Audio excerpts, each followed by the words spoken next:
Rural Nebraska communities are no strangers to cooperatives. Between the Panhandle and the Missouri, you can find any number of cooperative grocery stores in Nebraska. But foods and markets aren't the only kinds of cooperatives in the Cornhusker state.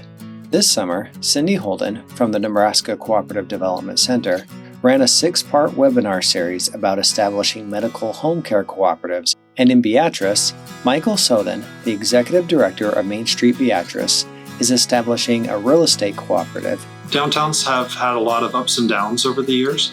Ours is no different. We've got some properties that are really excelling, but we have some that are dealing with issues of vacancy, dilapidation. And the question has always been here in Beatrice, who's the next person to step up and invest in these properties? The foundational idea is that a group of individuals from Beatrice will, together, purchase a building in the downtown area, renovate it, and either lease it out or sell it to a new business.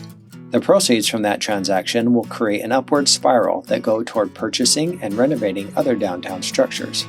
Historic buildings don't fix themselves. It does take people. The nice thing about a cooperative is that it's really about engaging people as well and creating community buy-in.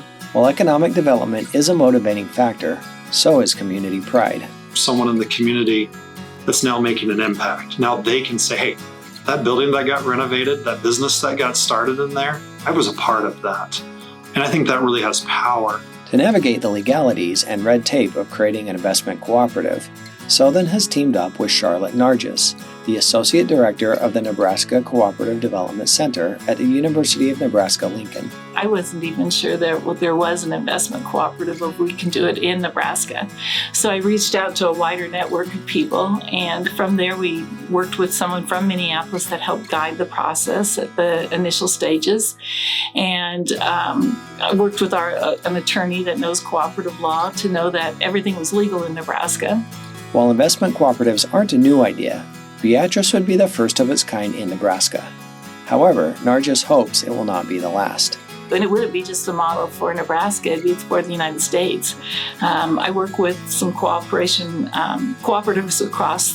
developers across the United States, and there's a number of rural communities that are looking at this.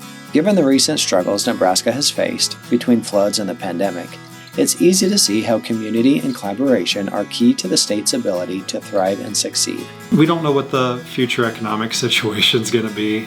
Maybe the best way to keep us from really struggling is with that local investment on a very diverse, spread out scale that a cooperative can bring.